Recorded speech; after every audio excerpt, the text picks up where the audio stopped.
Need to wait for that sign so you can see we're streaming or not. So I think we're streaming. I think we are live. But hi there guys, this is Adrian. I'm Jador TV. If you're new here, please consider subscribing to the channel. I'd obviously do a lot of photography related stuff, tutorials. I'm gonna do, obviously if you've seen my channel before, you'll see some tutorials, my past video, a lot more photography related news and updates, stuff like that. So if you're new, consider subscribing. I do also have some merch as well available for you content creators, vloggers, photographers, anyone really that's a YouTuber. So I'm definitely want to check that link in the description below.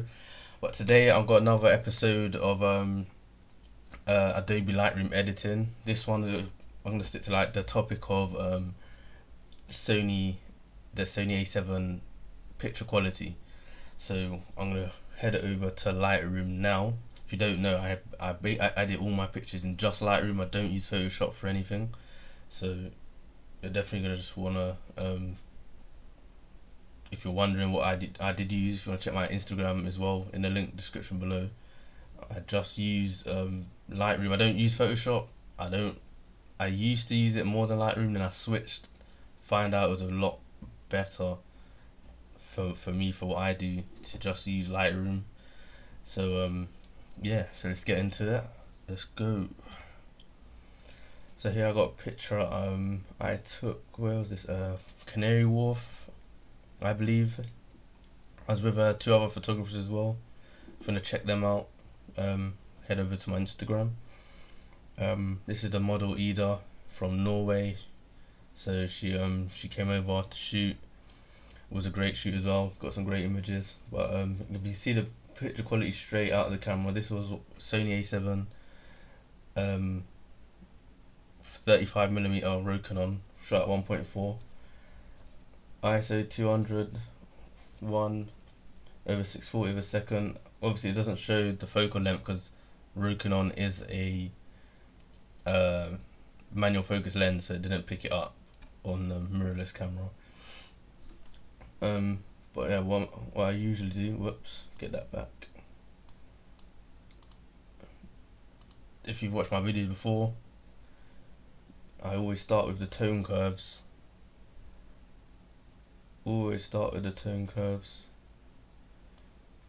And usually what I do is I play around to get, I kind of have like a theme or a way that I edit, if you've seen my Instagram feed. But I always go through and still have a play with a lot of the things to get it perfect how I like it. So that's how I usually just go through things, but I always do start with the tone curve.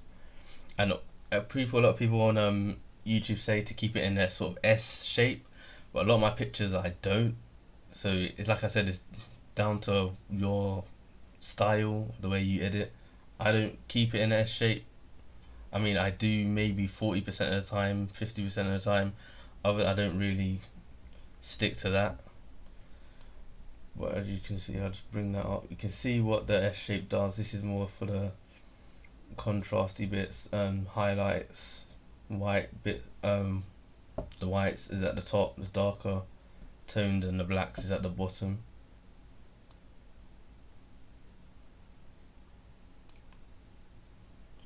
I'm quite happy with that right now. And then I go back to the basic. So I want a bit of clarity there.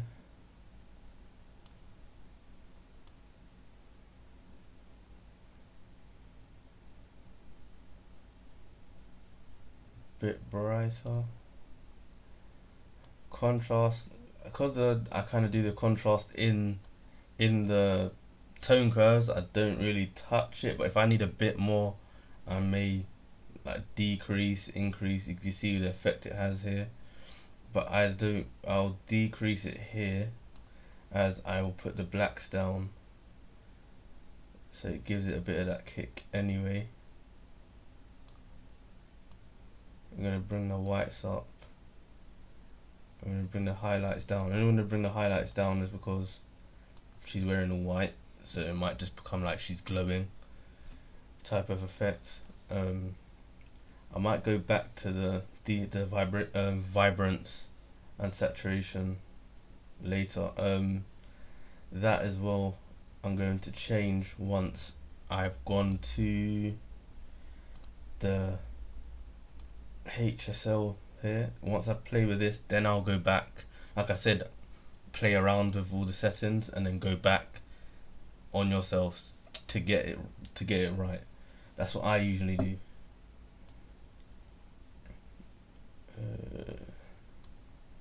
What am I going to start with? I start with the reds. So you can see the reds are not really doing much here. I usually find that the orange is usually the skin tone for any sort of skin color. The orange is always changes, as you can see, always changes the skin color. So I leave, especially with the hue on that, I leave that alone. Let me get back. And a quick way to do that, you can also just click it, type the number, press enter. Yellows now is not so much, but you can see it's changing her hair.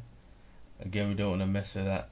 The hue I only really change if it's a sky, which would be the blues, or if the background is green, like greenery in the background. That's when I'll usually change the greens, aqua, blue, and then maybe the purples, but mainly the greens and the blues, because obviously the blues are the sky, the greens is usually the backgrounds and stuff. So that's what I usually change. Like you can see here, it's changing the background. I don't want it to be too green.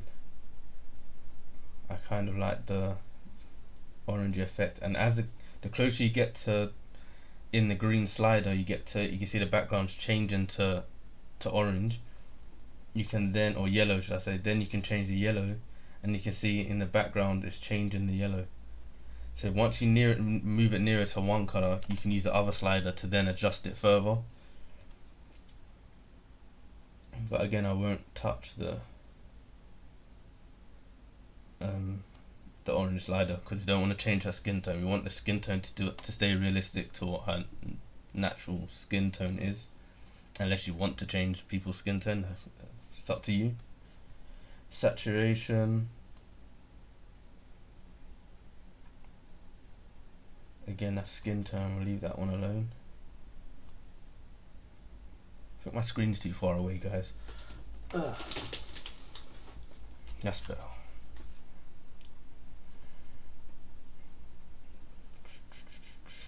What are we gonna do? The blue at the top. You can see it's all this blue at the top here. And what you can do is change that. You can have it like a deeper blue at the top, going into purple, or aqua. I'm kind of liking this aqua feel right now. About now. So, well, luminance as well. The darker you do, that kind of brings it, as you can see, kind of brings out the color, like the vibrance in the colors when you lower the luminance.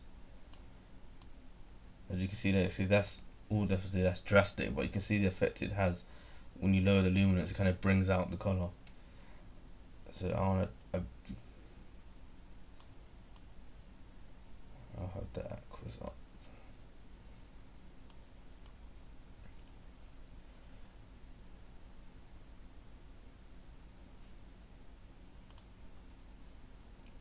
Then you can go to split toning, shadows, give it that kind of feel.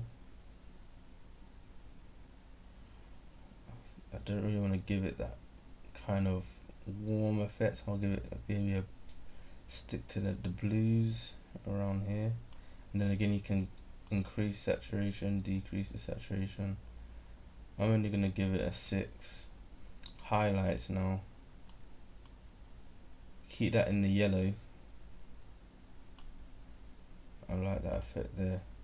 Again, a detail here that's kind of like sharp. If you don't have a sharp lens, I have a 35-1.4, as I said, ROKINON. It's very sharp, but I still like to add a tad of sharpness anyway into the pictures,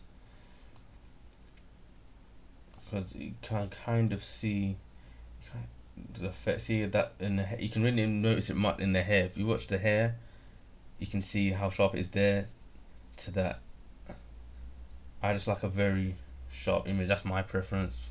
Again, the way style I edit, you might like a softer image. But sometimes I lift the blacks when I edit, so it kind of takes away sharpness. So you want to add in a bit of sharpness to compensate when you lift the blacks. And I'll show you what I mean. Detail brings out a lot of the sharpness as well.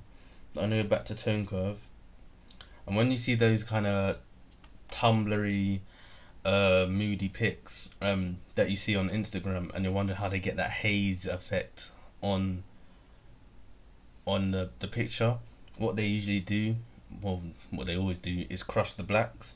And what you need to do is you need to make a point in the middle like that, as I've done earlier. And what you do, that point that you can see right over here, you just lift the blacks.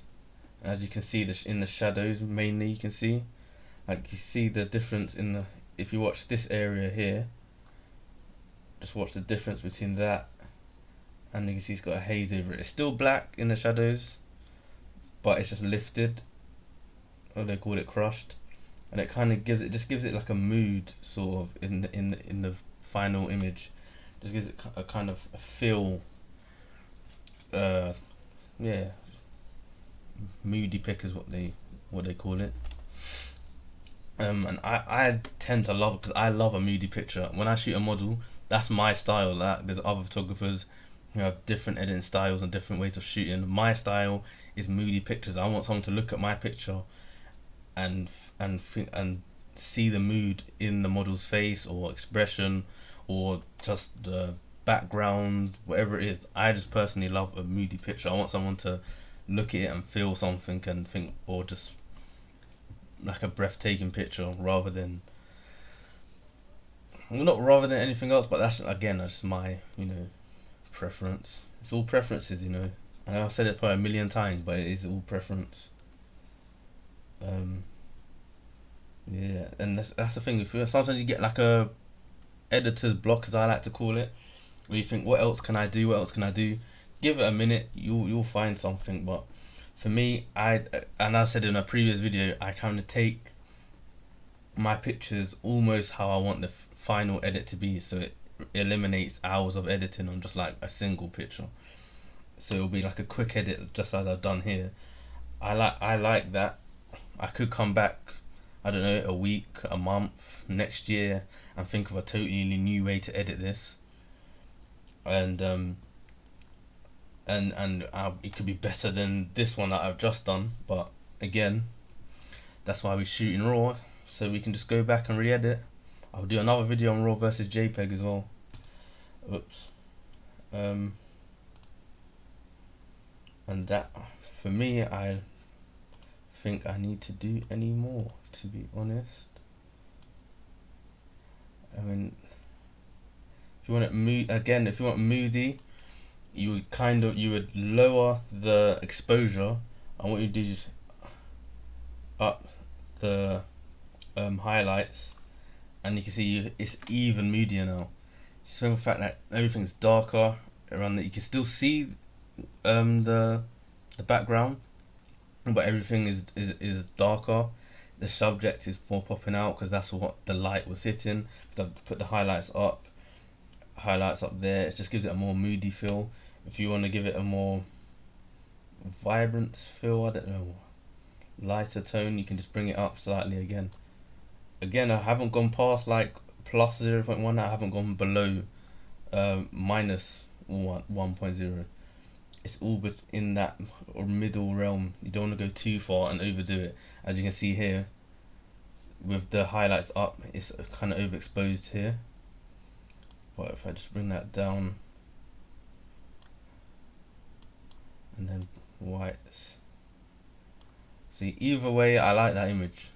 This is where I'd save 2 versions and then send it to the model as well. You can have this version or the version where it's brighter and then the highlights are down. See what I'm saying? 2 different, slightly different versions there. But I always give the option anyway. The model can, because I like either of them, so the model will have a choice of, just more choice to upload. So I'm happy with that one. So then you just go, and if you like the preset as well, you can see I got my presets all here. I got a bunch of presets, but what you do, you'd go to develop, you'd go to new preset. Don't know if you can see it here. Well, my face is covering it here, people. I'm sorry. But at the top of your screen, you'd go to develop, new preset, and it will come up. I don't know why it's come up on the wrong screen. There we go. And then you would name it what you want, save it, and then if, for example, if you save this preset, and obviously in a shoot you're gonna have a similar, you would have similar shots, similar lighting, everything. You would just slap this preset you've just made here. You would just slap it on another one, and if the lighting was the same, then you wouldn't need to do anything. You've just saved yourself a lot of time. That's the one thing I love about Lightroom, because I've literally, in my panel at the over on the side over here on the side, I've got literally loads. I name it after the model, so I know when I think of it, I like, oh okay, I know what lighting that was for that shoot, because I correspond the shoot with obviously the model's name, so I know what the lighting and what the shoot I was on. So I kind of know which ones to not click, which ones to click on, and even then I'll still tweak a bit, but it just saves a lot of time to presets. I only found about this within the last year or two, maybe year and a half. Before that, I was obviously using Lightroom, and I was editing every single picture from scratch. It took a long time, people. It did take a long time. Especially when you get an edit that's so long and so intricate, and you got layers on layers, and then you do this, you do that, and then you go to edit another picture, and then you forget what you've done, and it doesn't turn out the same. It's a headache. It is a big headache, so it actually helps. So I don't need to save this. Cancel. So I'm going to do one more picture.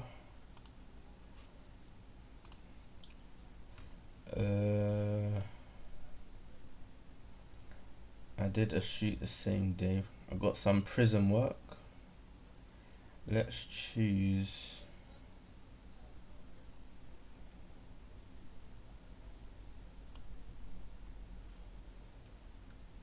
which picture, people. Let's see what this one's like. And that one is not in focus. Well done, Adrian. There we go. Go to develop. As you can see, I got a prism effect for this one. So obviously, if you don't know about prisms, I advise you go and buy one. It's like the best tool that I've bought or accessory that I've bought for my photos. I love the effect, especially at night time when you have like neon lights or something, you want to reflect stuff. It just gives it like just amazing feel. So again, what I'm gonna do here, tone curve, point, crush those blacks. Instantly I know I want to crush those blacks, only slightly. I'm not gonna do anything here because it's quite dark, so if I adjust any of the contrast or blacks, it's just gonna overdo it. So I'm gonna do, if I bring this up a bit,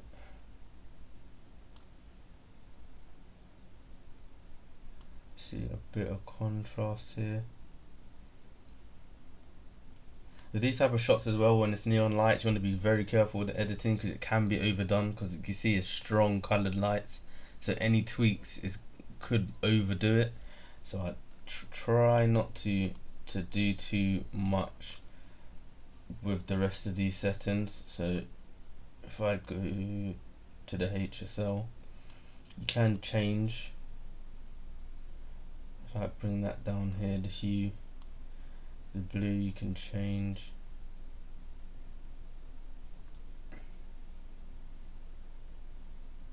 And as you can tell, slight changes with this does do quite a lot, so you want to be pretty careful.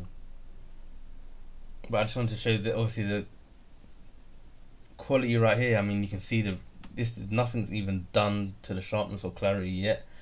Well, there's the clarity, but if I change that back just to show you the quality of the image here. I mean, you can still see that. You can still see like the in her skin. You can still see everything. I mean, if you're still wondering if you can consider jumping to the A7, I mean, you literally can't go wrong. I mean, the next camera I'll probably get is the A7R, A7R2 for even more sharpness, and I could even imagine how much clearer it can get than this. I mean, apparently it is a big jump in quality, but I couldn't even comprehend how much more quality, because the A7 is literally smacking all my picture. My picture game has increased a million times since I've got this A7. But when it comes to this photo, apart from changing a few things, if you wanna sharpen it, I don't think it would even need any more sharpening. So you can add noise reduction if you want to give it like a smooth feel over the top. As you can see, if I put it back, and then you can see it gives it kind of that smooth feel. So sometimes that's good in the sense of, not because it's noisy, because it's not, but if you just want to give it a smooth tone over the image, you can do as well. What else? I think apart from that, it doesn't.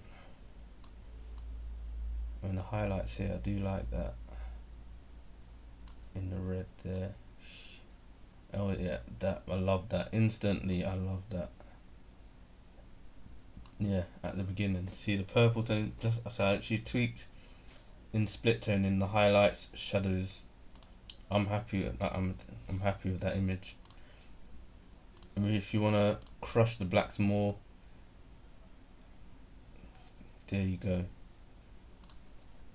And then if you're into the whole skin smoothing thing, you can ship that into Photoshop and either do it manually. I mean, there's so many photographers out there. I think Manuel Tees has a video where he releases his actions to skin smoothing in. So you could check out his channel. It's a great channel. He uses Sony as well. Yeah, about skin smoothing in. I tend to do it in Lightroom, which you can use this magical thing here called the adjustment brush. I mean, there's so many things you could do with this brush. And then you just put the clarity down here, brush over the skin, and then it gives it a smooth effect. I won't do it all here, but because this is such a close-up shot, it may not have the same effect as if someone was further away and in natural light daytime, which I find it works best. But it does work. But it does have like one or two like spots which you can move with this spot removal tool. You just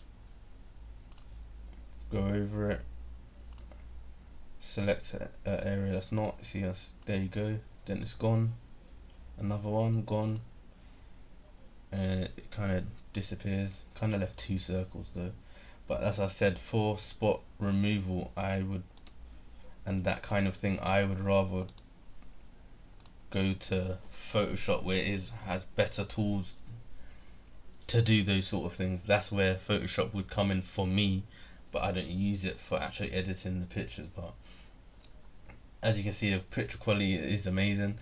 Let's do a before and after on this one. Open press done, sorry.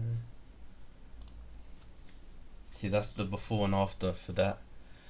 Kind of a Brandon Wofell type feel, sort of type of feel here. I like it. It's not really a Brandon Wofell, but you know what I'm trying to say. But guys, that was the video for today. If you like to give it a thumbs up, if you're new to this channel, please subscribe. There's much more content like this gonna be coming very soon. I try to upload multiple times a week.